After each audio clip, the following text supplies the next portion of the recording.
6 litre. He doesn't have to button the power off. I'm not going to button off, he'd say, Smitty. Down the back straight away. The rooster tail will tell the story.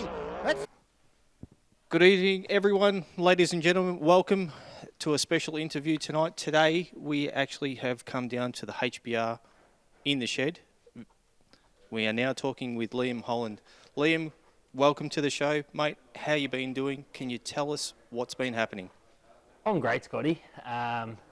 After a long-waited return, I've come back now to the sport in a total different view to where I started. I started to be competitive and do all the right things, and I'm honestly just having a heap of fun now. That's the most important part about this. Racing has been in your blood for a long time. Liam, can you tell the people at home, where did you come from, mate? So obviously I'm a Holly. Hollies go back to generations before me, starting with my grandfather, Ken Holland. He became the Commodore of the Victorian Speedboat Club, which they had a good group of people and great backing behind them. So obviously he got us into the sport, and then didn't do much racing, no racing at all, to be honest. He had to purchase a boat just to be the Commodore of our club. So that's where it all starts for us, and then he obviously had a son, Greg Holland, and that's where it all took off. And he was an addict to the sport, I suppose, and in his blood very strongly. And that's where, after his success, is where we take off. So obviously what you're saying is your dad got you into the sport, and there's a lot of history going on there. Liam, your first drive of a race boat, mate, where did you start? Where did you come from? So it was a stage where the Formula Futures were taking off. They were encouraging kids to be involved in the sport and make it a kid-friendly sport. This is something, Holly always mentioned he didn't have. So when it did come along, it was time. He really pushed for us like it sort of wasn't an option. The only condition was we weren't allowed to drive outboards. So Holly, being the engineer guru that he is, he custom made a little J1 or J3 inboard junior boat. That's super impressive for what it is. And obviously, not only yourself, but your brother got to drive it as well. I'm sure that boat is still somewhere. 100%, and that's part of our bloodline, that boat, and I can't see it going anywhere soon. I think that will be saved for our children. As much as it boogied, but the junior boat outboards were pretty developed, and they were a lot faster. But it was more principle that we couldn't drive an outboard. Once an inboarder, always an inboarder, hey? Okay, so we started off in the juniors. Where did you progress from there? So obviously Bradley, my older brother, he was going to drive the 5 litre beer and boats, if anyone remembers that. He was going to go for a kilo record, actually damaged the hull in practicing, and we began changing that hydroplane to suit a 1.6 category, where that class was taking off also.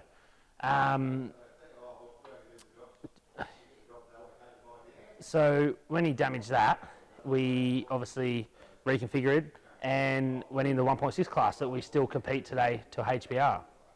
Beautiful, mate. And now talk us a little bit about the machine sitting behind you. Well, this thing's my baby. I never thought it would be. I did not think it'd be a good option buying it. I thought we can go bigger than this. We got stuck with it, and it's been the greatest asset that's ever come to our family, I suppose, and it's been an amazing boat.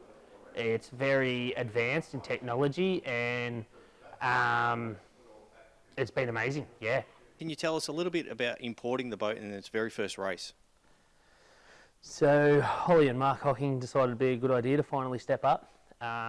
I think the condition was we had to successfully campaign the 1.6 hydroplane, which we did. We got to a stage where it was very competitive and won 2 Australian championships in that thing, and it was more about proving myself as well, and that's where we made the decision, hey, we could have potential in these higher classes. imported it from Marty Wolf from America. Very helpful, amazing guy. And I will say that this boat has succeeded way beyond our expectations of what we thought it could do. Going on, some of that success was actually winning one of the most coveted prizes, being the Griffith Cup. Do you want to reminisce a little bit about that for everyone? Yeah, and I go back to saying it exceeded way beyond expectations. We bought it to win a Darrell Hamilton Memorial that was friends with Greg Holly, and we won that, advanced a little bit more, won a couple Gold Cups, won multiple Australian Championships, and the Griffiths Cup, you know, in my eyes, it was something always out of reach for this potential of this boat and myself. I remember, you know, I had to compete in 6 Griffiths Cups before I did win one. Then we got a third, and we're like, yeah, this is great. We got a podium. Then we got a second, and I thought, wow, like that was a win for me. Then we got a second again, and then Holly said, what are you celebrating? We wanted first this time. And I sort of thought to myself, this guy really thinks we can do this. We can actually accomplish this. What an idiot. And then come back stronger and better the next year. And yeah, we accomplished it. And we, you know, 2 Griffiths Cups in the family now, and life-changing, especially for me. I know it had a big impact on Holly's life, and here we are. Seeing everything happening, just a truly amazing event and truly amazing times. I'm sure it's going to be spoken about and thought about within the family for a long time. I mean, 20 years in between races, not to the day, but 20 years. There's not many people on that trophy that have a father and son win it. So congratulations to you guys for doing that sort of thing. Yeah, thanks. And yeah, as I said, it was life-changing because, you know, after all I accomplished and thought I'd done very well, after that, you know, there's nothing left to prove after you win a Griffiths Cup, I believe.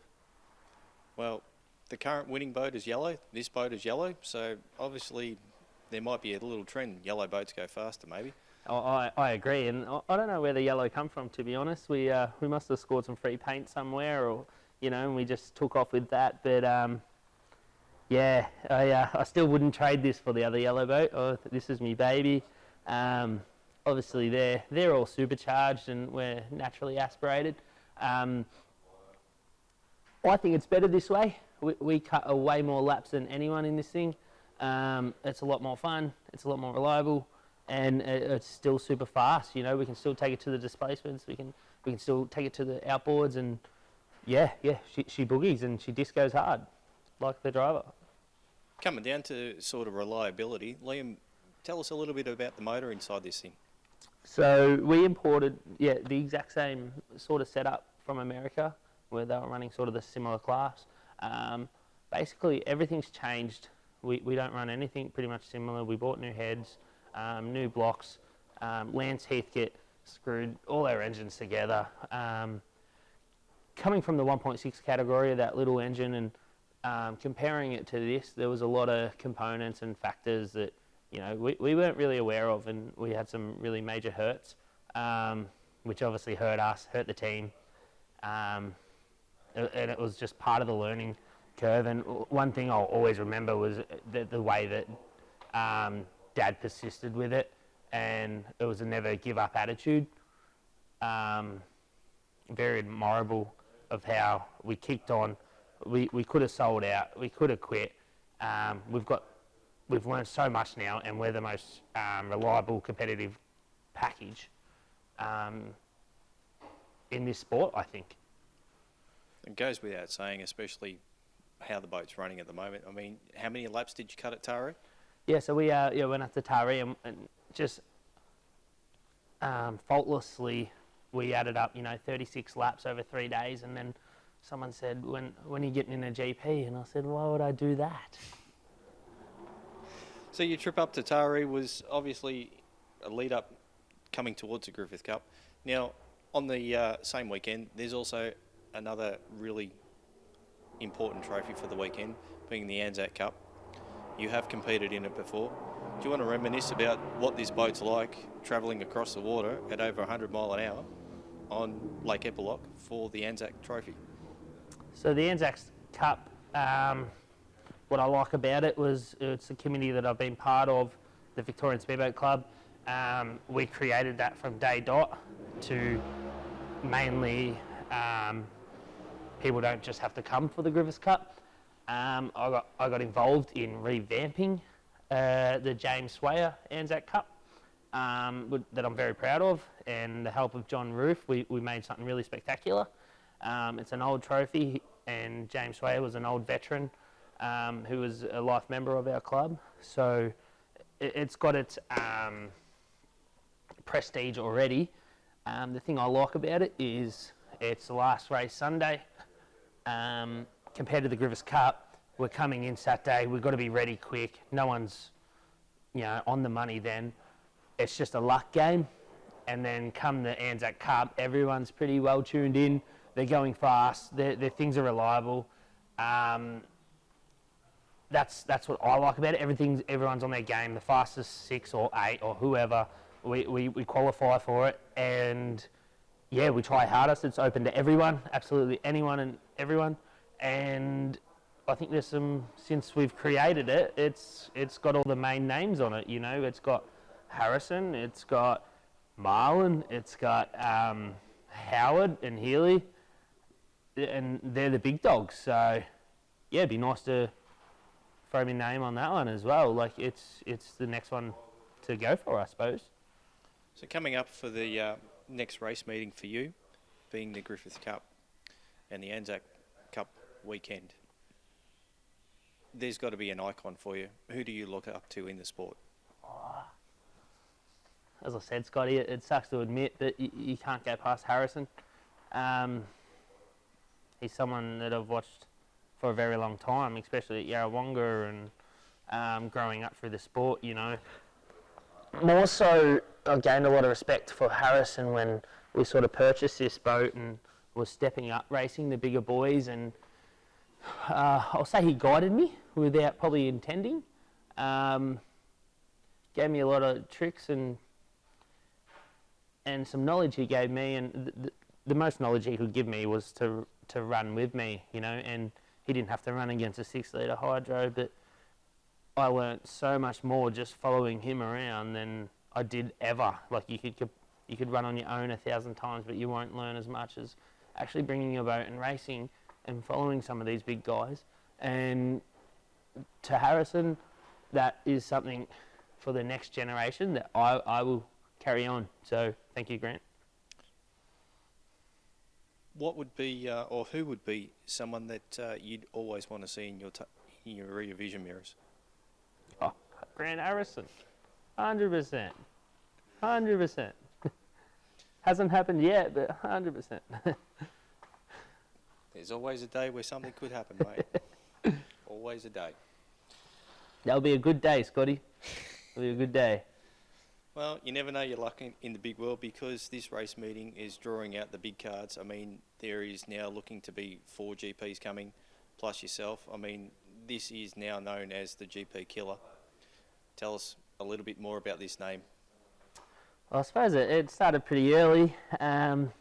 Obviously, there's a lot more components to those GPs, and they're pushing pretty hard. And it's always good when the flag drops and you see 2 GPs going hard against each other, which I expect GP1 and Warlord to be going pretty hard, point to prove. And unfortunately, that's when they break. So, and we're there. We're always there. I've definitely passed a lot more GPs stopped in the water than I have raced them. So yeah, it just got its nickname. If you come out with this beast, it's you're not finishing the race, and maybe that's how we win majority of our races. But it is you got to finish to come first. That's what you got to do, mate. They're not the only boats that have been on the track. Like, I've seen you against big names like Robert Pasala. I've seen you against Dean Gleeson. There's been, bad boats that have been following you and also battling with you at top speeds. What about some of those guys? How are they to race against? Yeah, I love racing the displacements. Just that battle between hydro and displacements. We've raced some pretty good top names. and once again, guys I've watched, and it's cruel that this 6-litre hydroplane can go out and do what it does. You know, having a flashback to the Griffith Cup final against Rob Basala, someone way more deserving than me, and someone I've always been intimidated of, if I'm being honest. You know, I almost thought I wasn't allowed to win the race. Like, I should have almost let Rob win. But these legends, mate, they're happy for me. They're wrapped, especially Rob. Rob helps me a lot.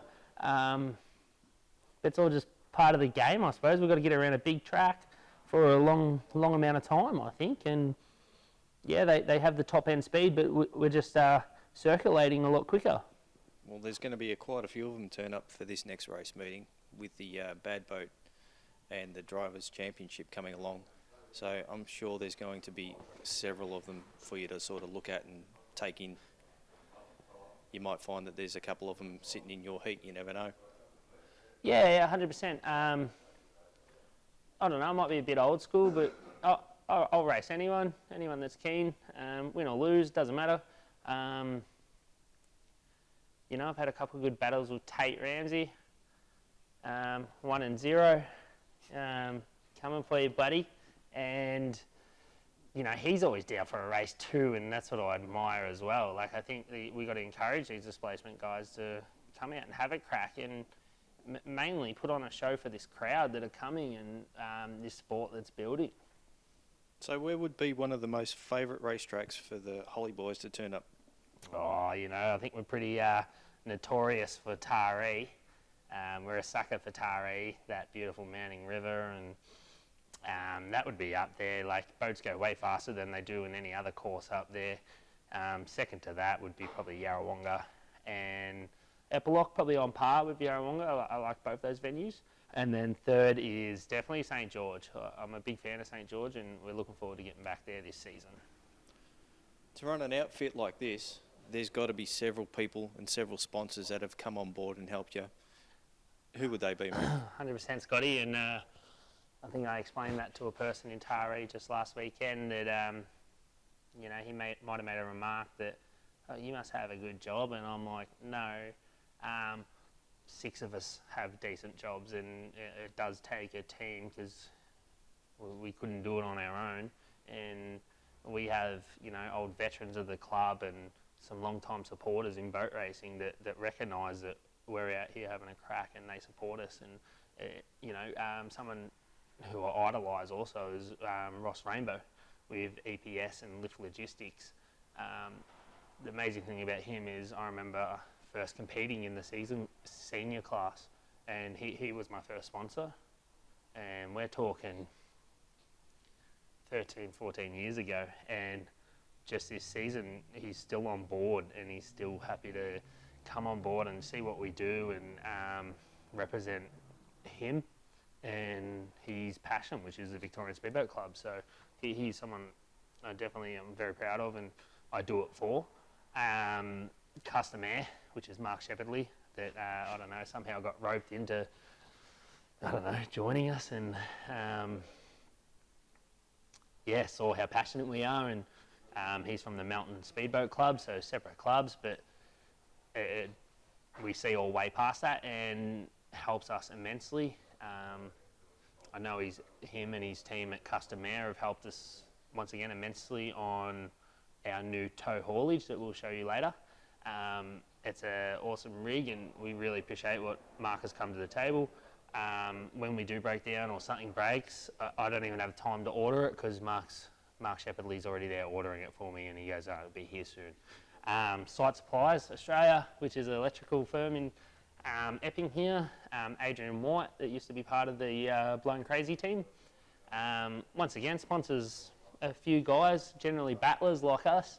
Proud to have him on board, and yeah, always, yeah, just wants to see guys out there having a crack, I suppose. And Fix and Fasteners, Jason from Camberfield Fix and Fasteners, basically a full warehouse of supplies, and you know, we can go in there, and I think the condition is, as long as it's for the boat, it's, you know, it's sponsored, and he's come on board big time, and that's pretty cool of him as well. So we try to use him a lot. Typhoon Tools that have sponsored us a toolbox. We've never had a decent toolbox in the team, so now we've got a really good one. We're going to try really hard to keep it clean, and it's a team of us, Scotty. So Always a team that actually does it. And to be honest with you, what goes in the shed is actually what comes out on race day. You know, your winning is won and found here in the shed. There's obviously a crew of guys and girls that come up and help. What are some of the people's names? yeah, so first of all, obviously Holly comes everywhere with us. We got me, Brad and Oscar now all competing, so once was a good strong team has divided up, and we've all had to sort of find our own teams and take the best in part. We all help each other, don't get me wrong, but it's it's a, say this thing, it's a 4-man job every day of the week. The little 1.6s require a little bit less work, which is a lot more handier, but I do have a good team. I have Glenn Stott helping me with the mechanical side all the time. It never says no. Lance Heathcote building my engines, who I grew up with Lance Heathcote. He helps a lot as well, builds a great engine.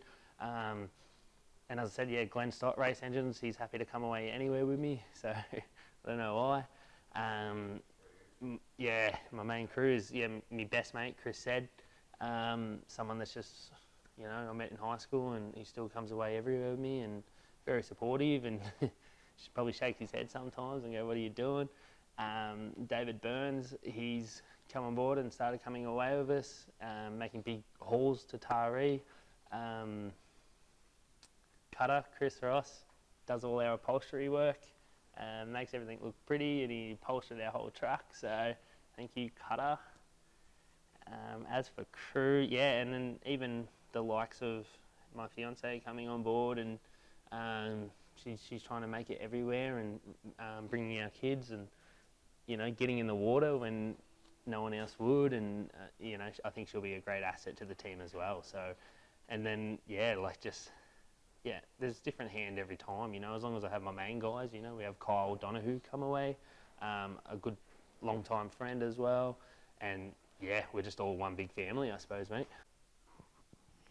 All right, Liam, let's get down to a little bit of good business. Tell us about the new venture going on behind you. Guys, Liam here again. Lots of interviews. We want to show off our new C70 Chev truck hauler that we've created just for our very own towing purposes. We bought it pretty rugged out, and we've done a bit of an engine conversion. Come into my crib. We've done an LS2 petrol auto gearbox in it. This is his first trip here, and it made it no dramas. Once again, guys, come inside. Paint, stickers. Have a check inside. This is where me and the crew chief shit. There he is there. Still working on it. That will be an ongoing thing, I think. While we're here, we'll go through our sponsors.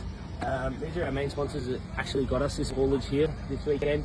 We have Fix and Fasteners down in Camberfield in Sunshine. Supply a lot of nuts and bolts, toolboxes that we'll show you later. Dad's in there all the time, giving them a hard time, and they always come through with the goods.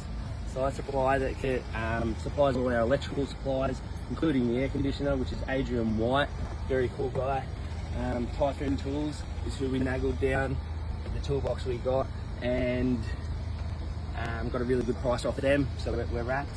And most importantly, Custom Air with Mark Shepherdley.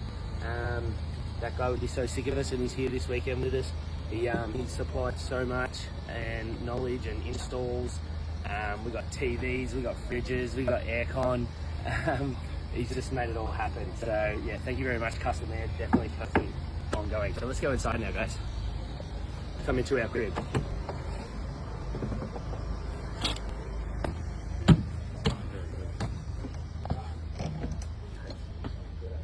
This is where the crew chief sleeps.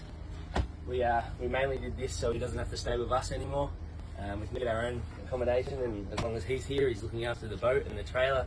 You see here, we changed it to a full automatic walkthrough. yeah, very, very cool. Very old school, cool. Full kitchen. Most importantly, look at our fridge here. Dad just keeps beers cold for us after race meeting. We've got a TV, so we can watch whatever we want, mainly the footy, and keeps us from going to the pub, I suppose. Full kitchen, full cooktop, microwave to warm the plates up. Seating area, this is where we sit, this is where Andrew will sit and go through the whole Motec system. The casting couch, which is very comfy and good for trips on the way to the boat races. Like this trip was 15 hours, so this has already done its justice, and we've done a few hours on it already. All our storage up here, all the race gear, all the comms, just everything off the ground. Actually, this is very suave for us. We've actually installed our own little toilet and shower, so we don't have to boot too far, and yeah, keep clean. And this is our workshop, so what we normally do is we close up our workshop, and then this is where we can keep all our tools, and this is where all the serious business happens. Here we have our Typhoon toolbox supplied by Typhoon Tools and Fix and Fasteners. It's the flashiest thing we've ever had. And this is where we keep everything. We've got our methanol, we've got our drums, even got a fuel bowser. So we're pretty prim and proper. And a crane to get our drums up, mainly to get the crew chief's gopher up. So that's most important. So there you go. There's your tour of the new Holly Boys truck. I'm sure you'll see it more and more races. So see you soon, guys. Liam, how long did it take you to do this sort of revamping of the truck? So the saying goes, Rome wasn't built in a day. It's because the Hollands weren't from Rome. So it took us just probably under 12 months since we brought it back here and pulled it down. And, you know, yeah, Holly's put a lot of effort into it and a lot of mates to help him, like Mark Shepherdley, Fred Chittleberg, Bluey especially. Bluey did the whole conversion for us. He's been helping us for years and years, and he's done this whole conversion basically on his own. A good 12 months, which a project like this was quite large, and once again, just no mucking around, get into it and get it done. Liam, how much influence into the truck has your dad been? All of it, mate. Yeah. It's just we come down and we help him. You know, we're going to come down here and he's going to be working on it. You can almost guarantee it. If he wasn't here, you know, we send a search party out. So going back to a little bit of history and side of things, mate, how many years have you been involved with the VS, and what's been going on?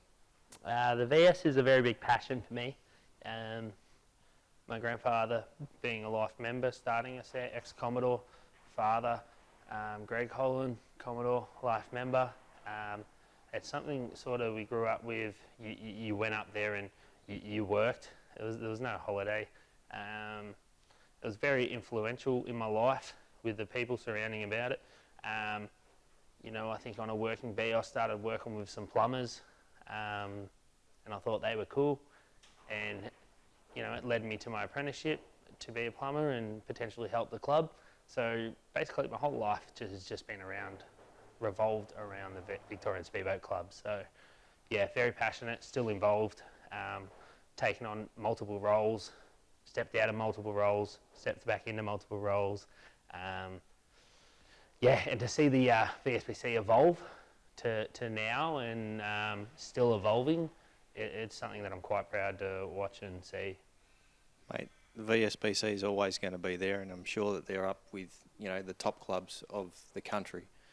So having yourself and the rest of the Holly clan keeping up with the VS, I'm sure it's going to power on for many years to come. 100%, Scotty, and that's one thing. So my grandfather also, so I've got two grandfathers that are life members there, and Doug Smith, and every time I'd go down to Doug Smith Auto Repairs and Smash Repairs, and have a chat with him and have a whinge, he goes, it's been going, you know, 60 years now, it's not going to stop now. And, you know, I always took that on board, and I thought, you know what, yeah, you're right.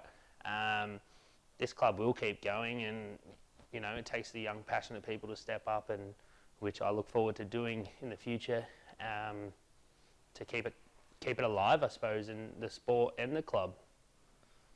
Going back to a couple of things, your kids, mate, what's the prediction for 20 years' time? Do you reckon they can follow in their father's footsteps? That would be pretty cool, Scotty.